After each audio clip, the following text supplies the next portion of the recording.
anything to lose, my brother. Mm-hmm. You could get burned. I put you get burned. Watch out for co-wholesalers. You could.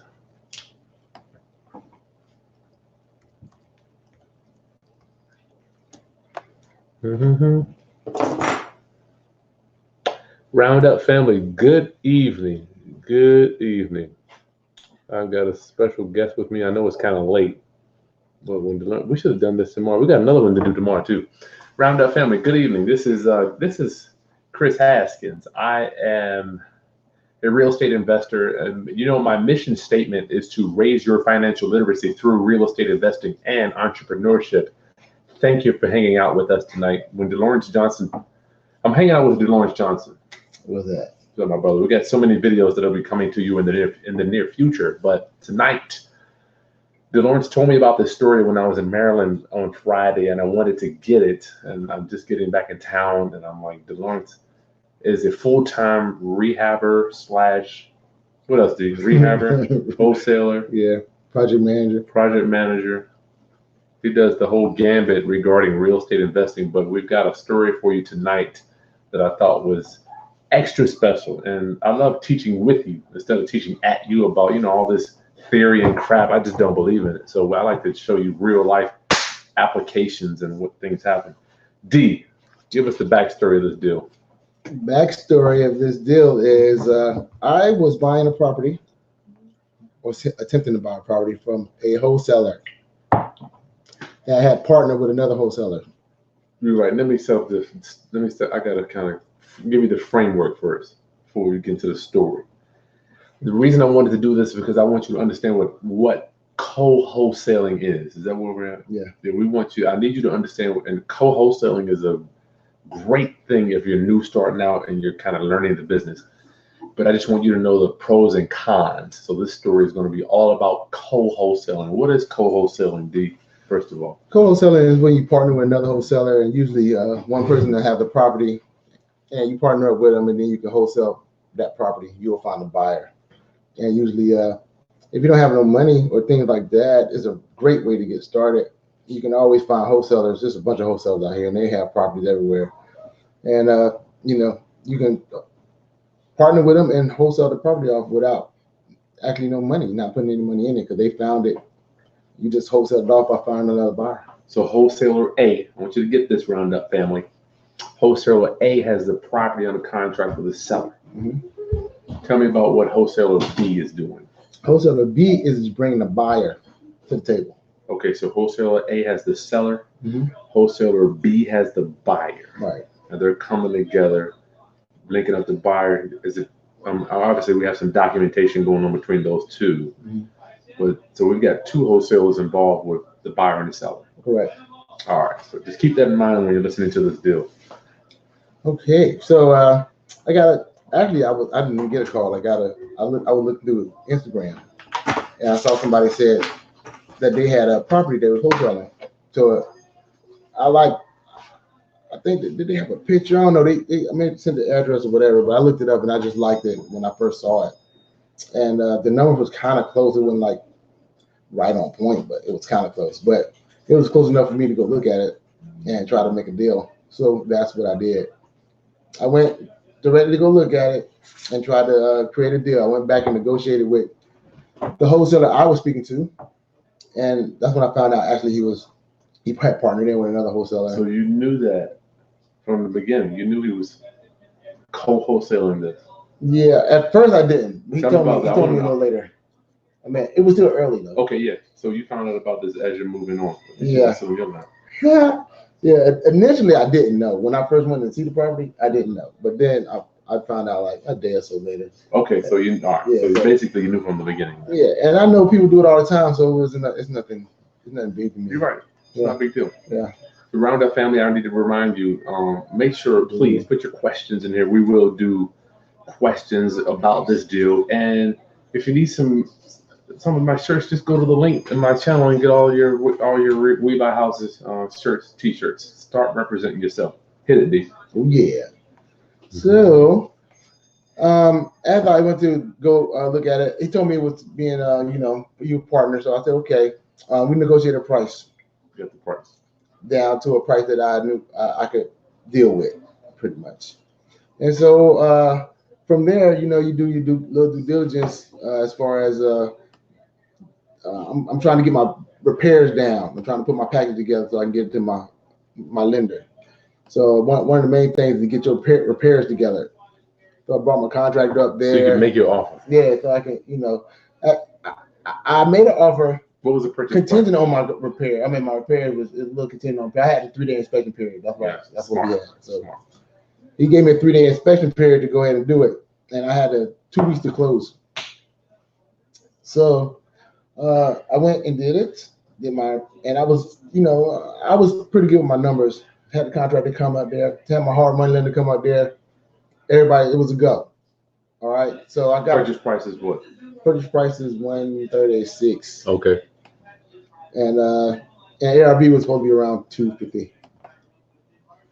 All right, so you got 100 in it. Yeah. Which is not a round-up family having $100,000 equity in the house. It's not a big deal. I mean, because you got 40, 50 rehab, 20, 30 in repairs. You're going to make 30 to 40. I mean, it's just a deal. It's not a grand slam. 100. You have to have 100. Let me ask you, D, do you have to have a 90 to 100 for your deals to make sense? We talking about profit? Spread, not profit. I'm talking about spread in the whole job. Yeah, I do. Especially according to, man, it wasn't a slam dunk. Like even though it had all that, seemed like it had a lot of equity. Supposedly, yeah, it was not a slam dunk. I wish I could have even got it lower, but so I was going to squeeze this repair until like 38,000. Which I saw this house, and I don't know how I've seen you do some amazing stuff. Well, my contractor was partnering with me. Was this Pat? Yeah. Okay. Yeah. Well, this dude has contractors. And he did. He actually wanted to get it, and I was gonna wholesale it to him, but I was like, nah, we need to do it together. I wouldn't advise you to do that. So he can get stuff super low. There you go. Okay, so we're in the deal. You got the purchase price. You agreed on it. Okay. Go. So I found this out early too. They was getting it from a bank. Now you can wholesale stuff from a bank. Was it a land trust deal, or were they selling the LLC, or what were they going to do? They had it on the LLC, so they were going to have to double close. All right. So they weren't going to sell that LLC. They were going to buy it. They were going to do a double closing around that family. The wholesalers were going to close on it and then resell it. Right. Which is no biggie. Right. So, it's getting. Only got 2 weeks, so it's getting to. I guess that week we're working with. I found out that they want to try to get some cheaper money. They said that they're closing their transactional funding. Yeah, their transactional funding was going to be too high, and so they were asking for me to maybe get my lender to finance them. Yeah, finance them for a lower rate than they was going to get, which was cool because he agreed on it. And so okay, so your lender now is going to close the first one and your deal. Yeah, I would like a piece of that. I mean, y'all ain't calling me. I would like to do that. Yeah, he was gonna fund that deal over there so they could close, and he was gonna charge them a fee which was less than the fee that they were gonna be charged. Gotcha. And so it was gonna save them some money and give you a discount. Okay. Yeah. Well, yeah, he was gonna by the time he charged the fee, I was still paying the same thing. Gotcha. Yeah. So it wasn't giving me too much of a discount at all. Okay, so when you got your purchase price, you got your lender ready to close transaction A to B. You're going to close transaction B to C. Right. Got it. So how much was A to B, by the way? You were in for 137. Did you find out how much A to B was? Your B to C. Yeah, there was 130. So they're making $7,000. Something like that. Yeah. All right. Regular payday for wholesale, $5,000 to $7,000. Yeah. And so, and they were going to double close, so that's why we're going to shrink that little profit they had. Man. Yeah. I know they make $3,000. It's going to cost them $2,000 to buy it. Mm-hmm. So when you do double closing around that family, if you're the A to B transaction, remember you have to buy it and you have to buy it, and you got to sell it. Were they paying? No, they weren't paying the seller's closing costs on the A to B. No. So that means you have buying closing costs, and then you have sales closing costs. You got to remember that stuff. It's going to eat your profit up on a double closing. Yes, it will. Eat that quick. Yes. So in order to the one thing my lender wanted was we needed to close that at the same title company. So they had already ran title, so we was getting ready to buy the title from them and send it over there. Title update. Yeah, title update, and we was gonna close on the outside. Same thing I would have done. Yeah, because you need to have all the money in one escrow account. Right. So this way it gets funny. All right. So it's counting down. They still asking me whether I'm gonna close it on Friday or not. You want some water? Yeah. Go ahead. All right, let's do ask you. So they still asking me. I'm like, yeah, I'm good. I'm gonna close it. You know, I'm like, don't worry about it. I'm good on my side. Right. So this is a Thursday. Like, we supposed to close on Friday, and we was gonna get everything done in one day because the title company had they was gonna buy it, they was gonna do all the docs, and we were gonna be ready to close on Friday. Tell me about the communication between you and your wholesaler on that Monday and Tuesday. Well, it's still cool. They just want to make sure that I'm gonna close. They worry about you closing. Yeah, they worry about me closing because it was short. Like, it was only a 2-week process, so they wanted to make sure I was gonna close that fast. So we have two wholesalers. Are you dealing with A wholesaler and B wholesaler, or just the B wholesaler? I'm only dealing with B. So you don't even know A. Mm-mm. All right, Roundup family, I want you to follow this story. Co-wholesaling. Wholesaler A dealing with the seller. Co-wholesaler B, get my fingers to work, dealing with the buyer, which is Delawrence. So Delawrence has no communication with co-wholesaler A. All right. You don't know the guy. Mm-mm. So you're counting on the documents. Have you seen these documents linking these two, or are they doing a handshake agreement? Well, I haven't seen the documents linking them to. What is linking you? Oh, you got a purchase and sale agreement with co-wholesaler B. Yes. What is linking co-wholesaler B to co-wholesaler A and the seller? Well, usually you have a partnership agreement or joint venture. A joint venture agreement, yeah, between the two wholesalers. I didn't see that. Did you require that? Or? No, I didn't. So I guess you couldn't really see it because literally you're almost buying the house straight up. It's not even getting wholesaled. You're buying it. Yeah. So you don't necessarily need to see all this stuff before that. Mm-mm. Yeah, that's right. Wow, that's deep. So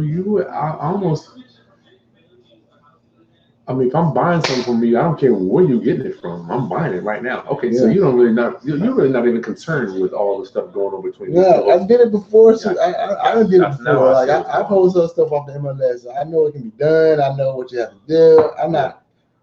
It's nothing out. Nothing new. Yeah, it's nothing out of the ordinary to me.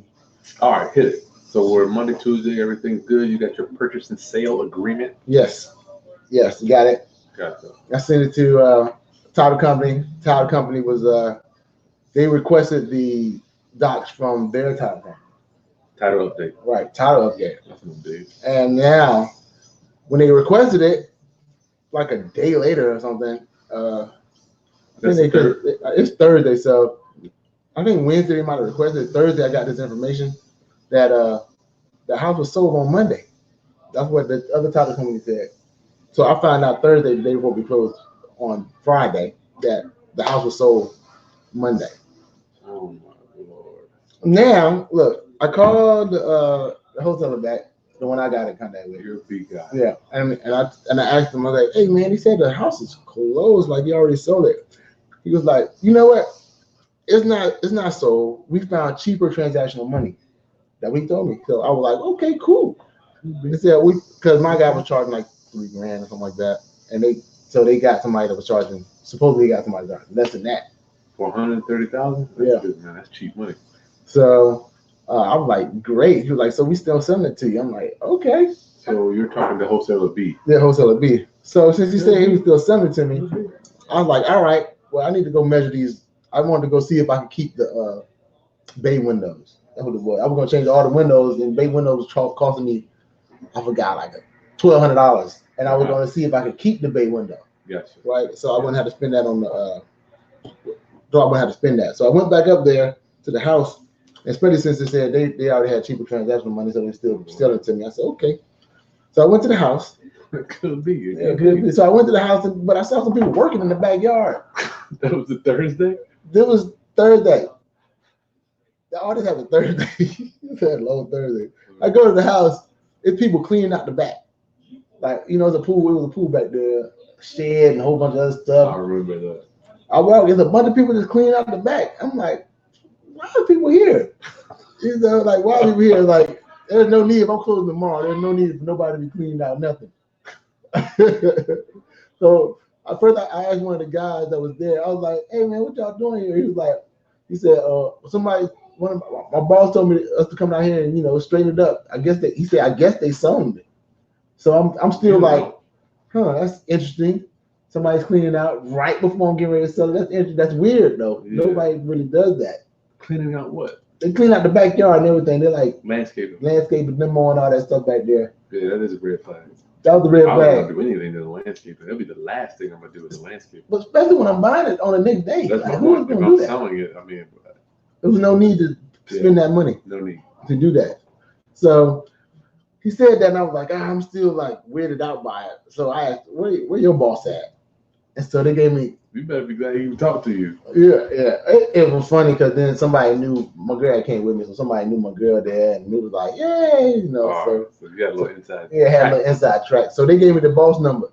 I talked to the boss, and he said, yeah, I'm gonna be up there and talk to you because I was acting like, why y'all cleaning this place out? Like who hired you or whatever? He's like, I'm gonna come. You're gonna stay there for a minute. I'm gonna come up there. Okay. So he came up there to the house. I'm still at the house. I was like, so what's going on, man? He was like, look, I said, who hired you? What are you doing? Missy want to be on TV. No. She did want to be on TV. I want to be in pictures. Look, you looking all sad, walking away. It's gonna be okay. Go ahead. All right. So the boss comes up. So the boss of them that's cleaning out the place comes up, and he said, look, I called the guy that hired me. We don't know who these people are. Yeah. So the guy that hired him was the investor. Okay. That bought the place. Sounds right. So I said, cool. So I get on the phone with him. I say, hey, are you buying this like for transactional funding to resell it, or are you buying this to rehab it? And then first thing he said was, who are you? Who are you? Yeah, I was like, who the hell are you? Like, what's your interest in this property and all this other stuff? I was like, well, I'm gonna be buying this property tomorrow. I would think, I'm like, who are you? This is my joint. Why don't I gotta talk to you about nothing? Exactly. That's exactly how he was talking to. And I said, I'm supposed to be buying this property tomorrow. What happened? And he said, well, he said, I'm buying it. I bought it for $137, and I'm rehabbing it. I ain't reselling it. Hold up. Before we get to what he told you, how did you get him to open up about that? What did you say to him? Oh, I told him the whole spill. Okay, all right. Now break that down, because I would be like, who are you? First of all, I don't got to tell you nothing. Yeah, I gave him a quick rundown. Gotcha. Okay, so you first of all, you gave. Mm-hmm. I gave him, and then he said, well, I bought it from He said I bought it from a wholesaler that was selling off the MLS, and I bought it from 137. He said, maybe you offer too low. I said, okay. You don't know what you did. You don't know nothing really, but I'm like, okay. And that was it. I called the other wholesaler back. So basically, I bought this off 137. Nice to meet you. Yeah. Yes. And you told him your whole story about I'm supposed to be buying it tomorrow. Right. Go. Gotcha. So I called the wholesaler back. Getting interesting. Interesting. Round Up Family, if you're just joining us, it's Chris Haskins with Delawrence Johnson. We're talking about co-wholesaling, the dangers of it, and you could get burned. So Delawrence just went through a situation there. This is real life, real stuff that goes on here in the field. All right, D, go ahead. All right. So I called the wholesaler back, and he said, let me put my partner on the phone. So your guy. Yeah. I called this is my first time getting ready to talking to B. On three-way. We're about to do a three-way. With A or with the we're gonna do it with two wholesalers. Okay, cool. Because the guy that's talking to me, he don't know what's going on. Like, allegedly I can't believe it, so I don't believe. He's still trying to check. I'm calling the title company. I'm gonna call the lawyer. I'm gonna call it. He's still trying to check and see what's going on. Wow. Supposedly he don't know. Okay. But I'm finding out before him, actually, because I talked directly to the investor that bought it. But he already told me what's going on. Now I'm calling back to them saying, okay, look, I just talked to this guy. He said he bought it. He didn't say he's not transactional funding. He bought it and he rehabbing it. Let me ask you, what are you thinking right now, D? Are you thinking that your guy is BSing you, wholesaler B? Are you thinking that he's in cahoots with wholesaler A? Are you thinking he really doesn't know? Well, he gave me an indication like he doesn't know, and I'm kind of feeling like he maybe didn't know. Yeah. But I'm kind of on the inside.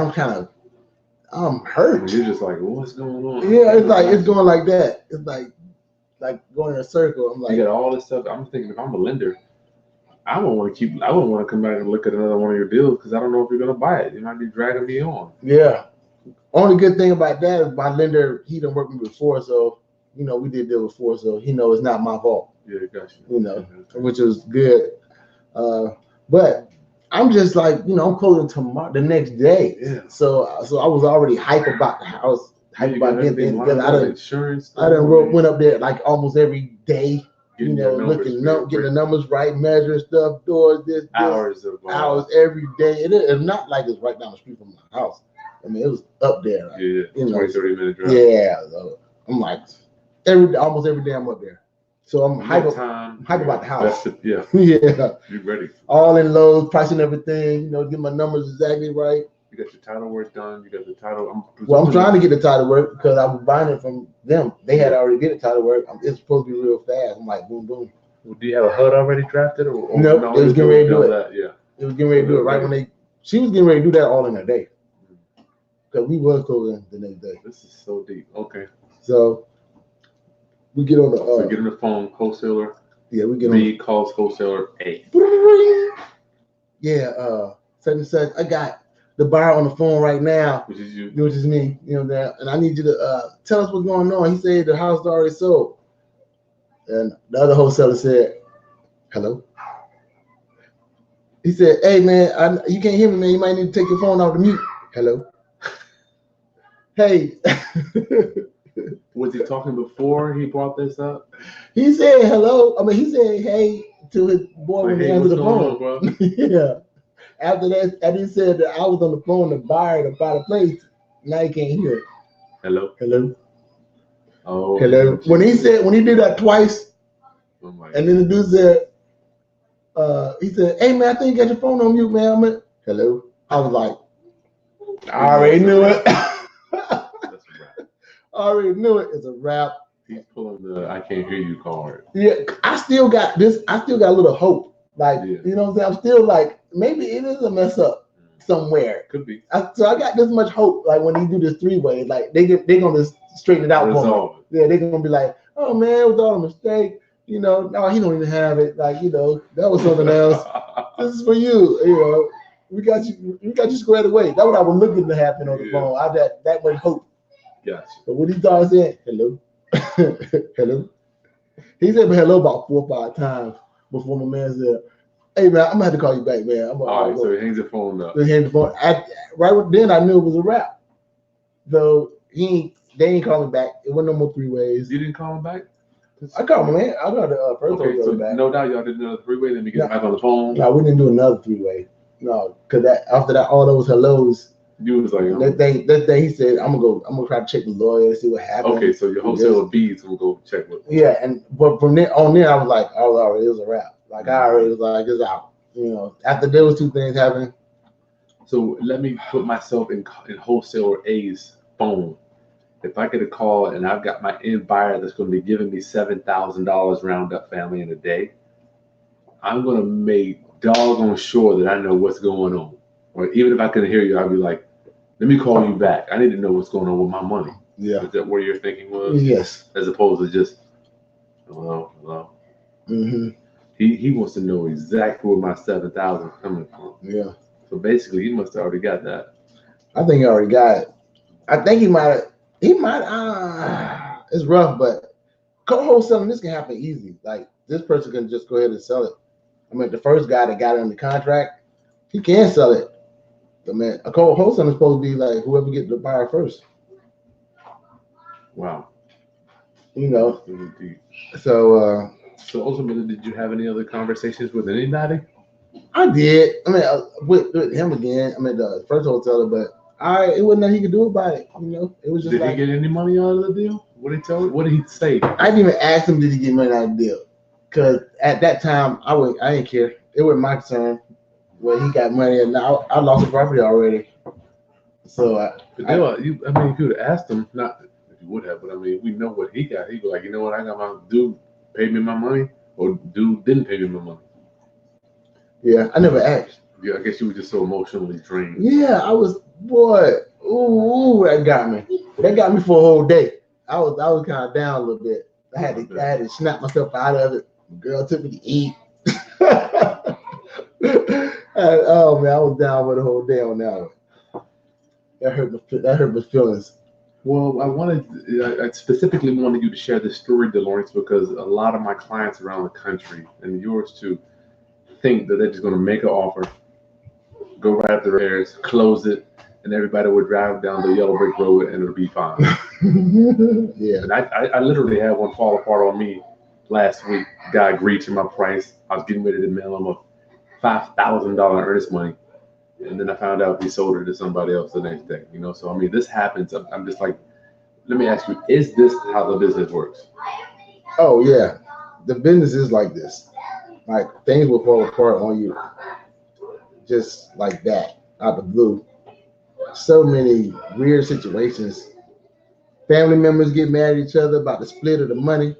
So one person say they're not gonna sign, and deal dead. Deal dead. Um, Baba. Good Lord. oh man, Anything can happen. So anything can happen. Jeez. So you get discouraged, but I can't stress enough that people think they're just going to write it up and go to closing.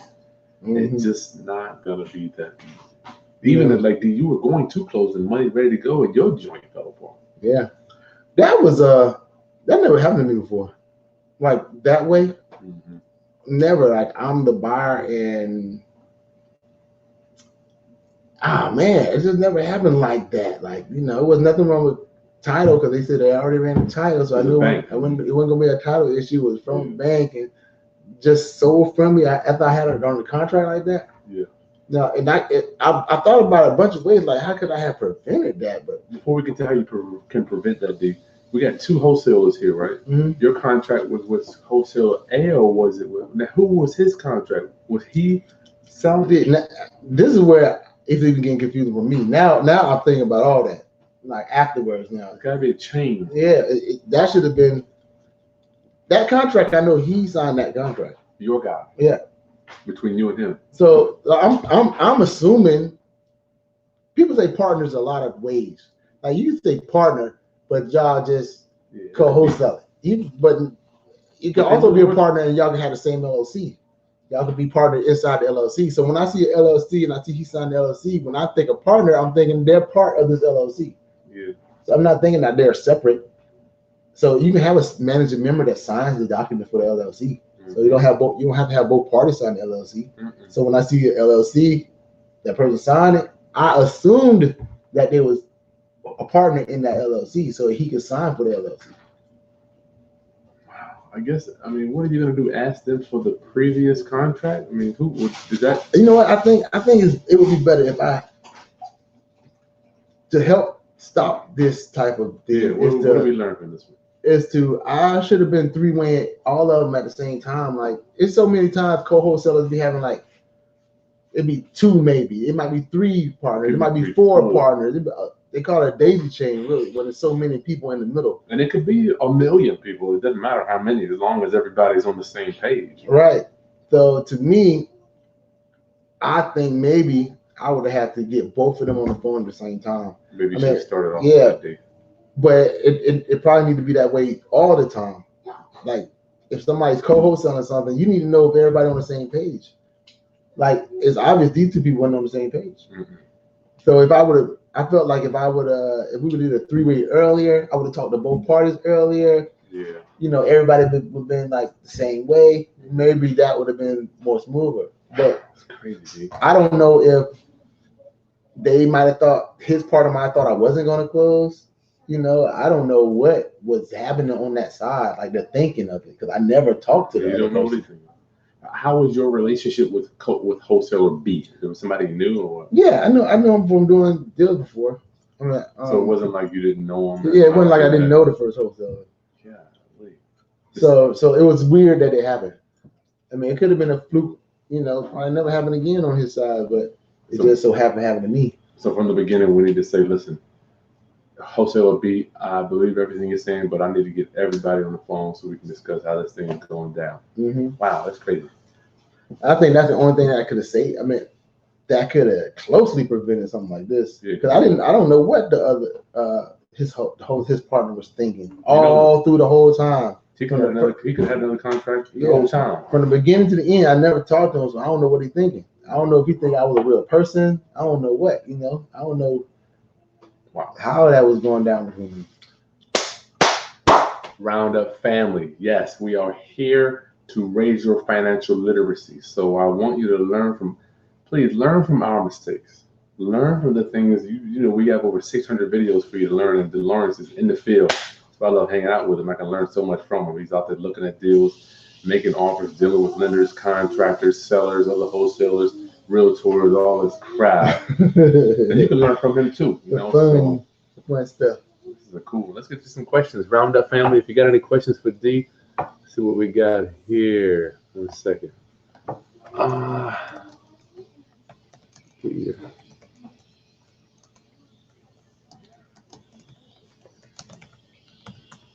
What we got? Let me see. What questions do we got here? Comments. Roundup family, thank you for letting me pour into you. Thanks for letting me pour into you. Let's see. Chris, is it always best to do a 50? What's up, Monroe? Is it always? He's one of our Roundup family. We have one of our newsletter editors here. He's out in the St. Louis market. Does a very good job working with us. Chris, thank you. Is it always best to do a 50-50 split on these type of deals, on a co-wholesaling type of thing, D? What do you think? I normally do 50-50, but sometimes. So don't forget, Roundup family, we got 2 wholesalers. Shit, we could have 3 or 4, right? Well, let's just say in this instance, it's 2. Yeah. One wholesaler contract with the buyer. The other wholesaler has got the contract with the seller. They bought 2 together. What do you think, D? 50-50? I mean, when it comes like that, 50-50, man. Yeah. I mean, both of them are equal because you can't, without the house, you can't sell anything. I guess without the buyer, you ain't got nothing to sell. You ain't got nothing to sell, so it's equal. I mean, I've seen it not be 50-50 too. So I've seen people pay $2,000 to bring a buyer. Yeah. I'll give you $3,000. But when you got $7,000, I mean, it's only so much going around. Yeah, I don't see people but it's always good that y'all make this deal up. If you are co-wholesaling or something, y'all need to talk about the money first. Right. And not after y'all sell it or something like that. Because I've seen so many people get ate up like that. They find a buyer, bring the buyer to the table, it's going to close it. Now you're trying to see what I'm getting paid. What do we get? That is no. Yeah, that's because then the other person just give you whatever. Because y'all never even talked about it at the beginning. Here you're 500, 1,000. Yeah. You right, D? You better get your disgusting numbers right when you tell me about this house. That's when I need to know what's up with these numbers. Yeah, I had another one blow up like that. Well, it blew up like this. I was getting ready to buy it. We negotiated the price. As another wholesaler, he came to me. He's co-wholesaling it. But right when I gave him the price and I said, hey, did y'all discuss? I'm talking to my wholesaler. The wholesaler came to me. Did y'all discuss how much y'all was going to get? Split between y'all? Yeah. He said they didn't discuss it. So I told him to go back and discuss it. Better. Now, he just happened to put me on the phone when they were discussing it. And so he asked for 50-50. Okay. The other guy didn't want to give it to him. Yeah. And so it just blew the deal up. It happens. Like I couldn't buy the deal because they couldn't agree on a split. Oh wow. You lose out because they can't agree. Yeah, I lost out because they couldn't agree. Tashia S 2010. Tashia, I hope I'm not destroying your name too bad. Tashia, when co-wholesaling, how do you prevent the other wholesaler going behind your back and stealing the deal? Now, if hopefully you're talking about you had the deal or the contract with the seller. In that case, you're wholesaler A. Yeah, if you're wholesaler A, you're pretty set. You're pretty clear. You should have a memorandum or affidavit. That's between you and the seller. Recorded between you and the seller. So if somebody did try to go behind you. Yeah, you're good with that. I think. How about if you're wholesaler B bringing the buyer, D? Usually these are first come first served deals. So tell us about the joint venture. So the first come first served. I mean, if I was selling it and somebody else, just say you're wholesaler A or B. Just say I'm wholesaler A, you wholesaler B, right? All right, I'm B. All right. You represent the seller, right? And I'm bringing the buyer around that family. Okay, go. Right. So initially, when I first get a property under contract, I'm looking for your own buyer. I'm looking for my own buyer. And so if you come along later, just say I haven't found a buyer yet, you come along later and you say, hey, I can bring a buyer. I'm like, okay, if you bring a buyer, let's split it 50-50. And you say, okay. But I was already currently looking for a buyer. You still go. So the reason people are doing co-wholesaling for me, if I'm a wholesaler B roundup family, I'm a newbie. Generally speaking, it'd be a newbie. Yeah. I'm ready to get into the game. I found a buyer, right? So I'm just I don't even have to have a deal. I just got somebody, a cash buyer. I'm just bringing it to Delawrence so I can get paid in real estate without really having a bunch of knowledge, even a big buyer's list, or even having a deal. So I'm gonna bring my buyer to D. Go ahead, D. Right. So in this case, I'm already looking for a buyer, and you're bringing a buyer. If your buyer doesn't come fast enough, and I find a buyer, then I'm gonna sell the deal. Yeah, I'm done. It's first whoever brings the buyer first. That's right. Now I done had it that I'm wholesaler B. I'm getting ready to, and you're wholesaler A. Oh, I got the contract with the seller. Right. I bought a buyer in the same day, and they bought a buyer that day. Oh wow! Yeah, but with my buyer is paying more, but when it equals out, I get the same money. Yeah, you want or you get a little less if you mess with me. Because I gotta split it. Yeah. So you go ahead and go with your buyer because you get more money. Wow. You hear that roundup family? So you get this is real life stuff. If I'm a wholesaler, I want to find a buyer because then I get both sides. Buyer, I'm representing the seller and the cash buyer. Mm-hmm. But if I want to go with Delawrence, I've got to split the deal. Right. So man. Wow. So yeah, it kind of made. What happened with that one? That actually made me slow down doing a lot of co-wholesaling. That actually deal right there because it was a good house. I found a guy super fast. He was already. All I had to do was call him. He was like, "I like that house. I want it. Let's go." And it's like the same day, and they had to find a buyer. I just got the call about the house. This was crazy. I just got a call about the house. I knew I liked the house. I knew the neighborhood and everything. I knew I was going to get a buyer, and I still couldn't get it, even though I was that fast, because they found somebody the same time. I have to go with you. I'm like, no, you don't. I'm like, I want to make. All right, let's do this. It's getting late. Deshaun Shepard. Hey guys, would you mind putting in your city or your state when you put your comments and questions in here so I know who we're reaching, who we are serving?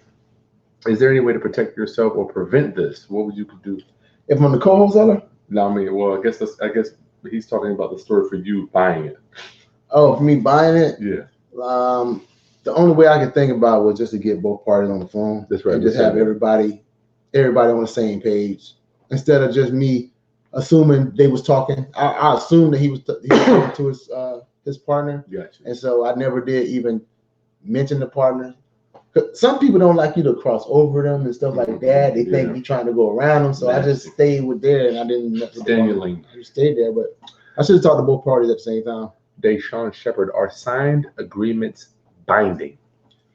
Yeah, supposed to be. Supposed to be. You hear that roundup family? Supposed to be. That's why we cover our assets.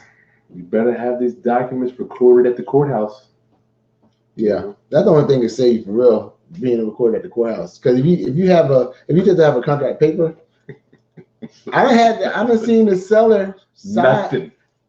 Matter of fact, it was one of your students that it was one of your students that had locked the seller down, but the seller called me. The seller called you? The seller called me. He just because I sold him that property before, and then they wanted to resell it. Okay. But they had linked up with a wholesaler, and the wholesaler put a memorandum in the thing. So the seller, he was trying to sell it for more money, right? Oh my Lord. And then he went to sell it for more money. He went and write another contract, and then when they did the title work, it was a memorandum in place. He called me to try to see how he can get around it, and I was like, "Can't do it. You can't get around it." hear Delawrence talking about the memorandum. I pride myself in one of the creators of this. I mean, bringing this to the masses. What we used to do around that family, we would get a contract. Deshaun, I'm glad you're bringing this up. We would get a contract, right, signed with the seller, and then we would just hope and pray that the seller would come to closing, right? Is that what you did before? Yeah, definitely. Deshaun, it's weird. You think somebody signs in the contract and they're going to do what they say. Doesn't work like that. No, not all the time. Sure doesn't. So that's why we go one step further. I call it deal insurance. We get our memorandum signed, and you can go to chrishaskins.com to download your memorandum at any time. You can go and invest in your memorandum. It's just a piece of paper that you take and record at the courthouse. Take and record, how like that. You take it to the courthouse, record it, so that way your seller or whoever's doing business, they don't try to cut you out of the deal. Yeah, if they do, they're gonna find out at the title that you can't do it. You gotta call me back. You gotta call your boy. I love it. I love being in a That's position. what happened too. They would call. I said, you gotta call him back. And then when he called him back, the guy would release it unless he paid like $3,000 or something. You gotta pay. He had to pay it. He had to pay it. Robel, what's up, my friend? Have you ever had a seller take back a second mortgage on their free and clear property? Second mortgage? I don't understand that. Seller wants a big down payment on an owner finance deal. What terms do you offer on those deals? Robel, I'm presuming you mean a first mortgage, right? Yeah. If he does not have a mortgage on the property, Be first. they'll be the first.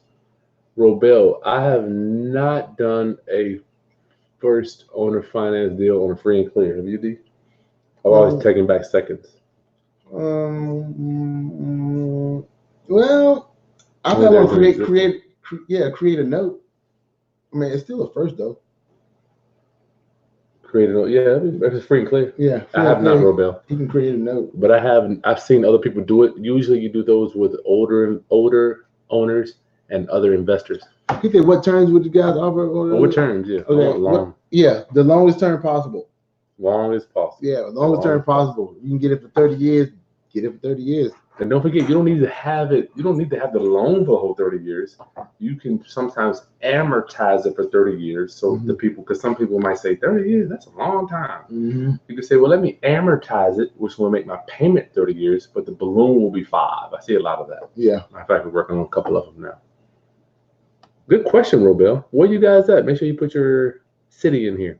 And if you live in the middle of nowhere, put your state. Yeah. This is why seasoned wholesale always ask, are you in control of the contract? Yep. Exactly. Be in control of the buyer and the seller. Some of these people be lazy. They don't always deserve 50 cents, in my opinion. Chris, not everybody is a hustler like you.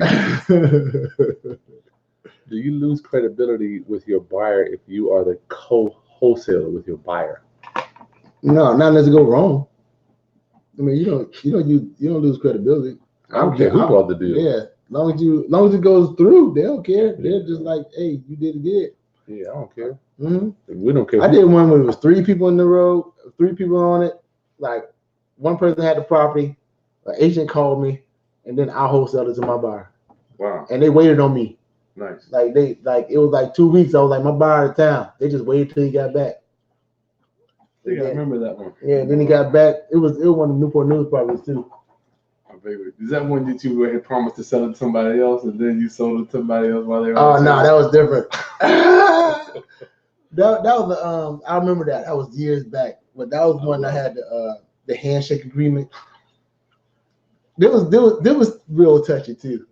I'm gonna get your opinion on this. I'm gonna get your opinion on this. Okay. We'll do another class on that one too. Go. Yeah, okay. So I was wholesaling the property, and a person came up to me, and they had a buyer, right? And they came up to me and they said, "Look, I want to get this property. I'm going out of town, and like right now, like the next day, I'm not gonna be able to give you anything right now. But when I come back, I'm going to buy this property. All right, you want to shake on it?" I said, "Yeah," and I shook on it. All right. So then the next day, they left out of town. The next day, somebody came to me and said, Hold on. Let me stay here in this framework. Round up family. That's why I love real estate. The spirit of real estate speaks on paper. It's on paper. Go. So I still remember the word. It was a gentleman's agreement. Oh, I remember. That's probably what they said to you. Yeah, that was what they said to me. But I still remember it this day because I was still conflicted about it when I did accept the other offer. Anyway, so they went out of town. They went out of town. The next day, a buyer came to me and said, "I got cash right now. I'll put it in your hand. Come pick it up." And so I got the gentleman's agreement. Handshake. Did they give you your earnest money? No, they didn't give me anything. It was a handshake. No money, no nothing. Handshake. I just gotta believe them when they come back. What happens if they get hit by a bus while they're on vacation? And then you have a person like this with a check. Keep calling me. When you gonna meet me? Hey, when you gonna meet me? I got the money right here. When you gonna meet me? So I'm like, should I go with the gentleman's agreement or should I get this money, this check right here that this guy is just bumping me like, yo, I got the check right here. You gonna pick it up? When you gonna pick it up? I got the check right. I'll come get you. Where you at? This what the guy doing to me. Wow. I even told him that I had a gentleman's agreement, and he like, man, I got the money right here. What you waiting for this for? No. So I feel him. It was I really did want to hold it for that gentleman's agreement, but they was just on me. They had the money and they was on me. They were ready to go. And usually in this business, it's a first come, first served business. So it's like, yeah, and anybody can change their mind. Mm-hmm. Anybody can change their mind. Even with this. Yeah. And so you got a person that said, shake hands, I'm gonna get it. And then you got a person saying, I got the money right now. Come pick it up. Man. So I actually went for that. I got money right now and picked it up. So y'all can tell me if that was not a good thing to do or not. Yeah, what would you have done? What would you have done? Would you have waited till the other person to come back with the gentleman's agreement, shake hands, or would you have gone to the money where somebody's blowing your phone up saying they got a check for you to pick up right now? I love it. Which one? What would you do? I don't know. I think it would depend on my relationship with that buyer. Yeah. What was your relationship with buyer A? They never got nothing from me before. It was kind of like I knew them from just being around. I don't get it. So, all right. Let me see. Tashia, I hope I'm saying your name right. Thanks, guys. Do you guys use NDAs? I had a realtor send me a non-disclosure agreement for a property. Well, I've used it before, but it had something to do with not even single family stuff for real. Commercial. It was commercial, like I don't think you stuff I was trying to do, some bulk stuff. The bulk, yeah, those bulk tapes. Yeah, they always doing non-disclosure. They didn't want to release information. Yeah. So that's the only time I did. I never did it with single family stuff. Me neither. I haven't. I've signed a few of them because that's the exact same reason. These bulk REO agents or something. Mm-hmm. Is it bulk REO? What are they called? I think it was bulk REOs. Yeah. They always sign non-disclosure with those. Yeah, and nobody even care. They don't even know. Mm-hmm. The table with Tony. Hey, Tony. This is the dude that met you in the airport that recognized you. What up, my friend? How you doing, my friend? I remember you. You made my day down in Atlanta.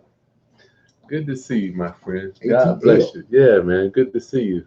Let me know what you're doing. Send me an email. Let me know what you're doing in your business. Ron LeGrand calls it a subordination. Yes, if you go in the second position. It's so many strategies in creative financing. It's amazing. You're in the A. Yeah. Well, you wouldn't do a subordination. Okay, I see what you're saying. You order free and clear. You're going to have to be in second when I go get a loan to pay you. Okay, yeah. If you're, okay, so what Robel's talking about Roundup family, I own the house free and clear. I'm going to sell it for 150. I'll finance Robel 50, but he's going to go get a loan for 100. So I'm going to be in second position behind that 100. Right. I've never done that. I'm sure you can, but I think those are on larger deals. Mm-hmm. Shit, I want to get. I guess I'm going to get 100. Right. I'm going to. In that instance, I'm going to get 100.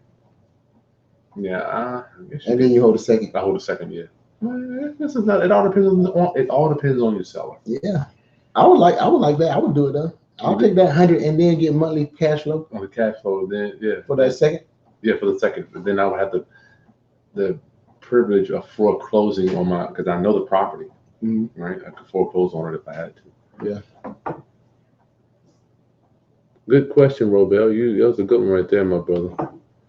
There's some good questions coming in. Joseph Phillips, how you doing, my friend?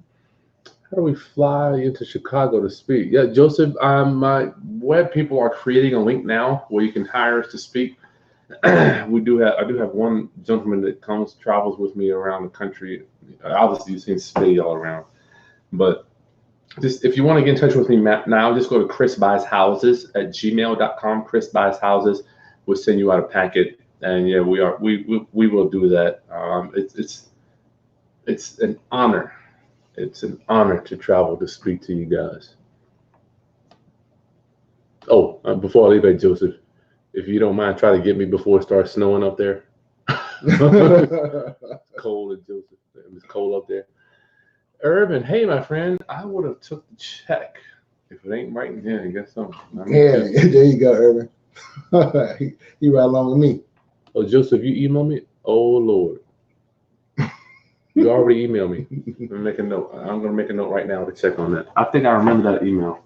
Joseph, let me just make a note right here. Check email from Joseph. Okay, you're right here, my friend.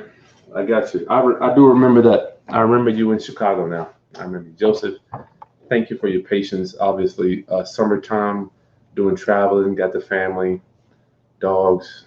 We'll be in New York. Matter of fact, I'll be in New York all this week. If you're in New York City, please shoot me an email. I would love to meet you, do coffee with you. We're going to be in Times Square hanging out. Got to take my family to the Mets game. What? See the Mets. We're going to see Frozen and Broadway. I'm getting old, D. Getting old, D. Joseph, I'll be in touch with you on that, my friend. Yes, I would love to come out there. All right, that's all we got. No more questions. D, tell me final thoughts about dealing with co-wholesalers, my friend. Final thoughts dealing with co-wholesalers. Well, it's not bad dealing with co-wholesalers. It's just all about making sure everybody's on the same page.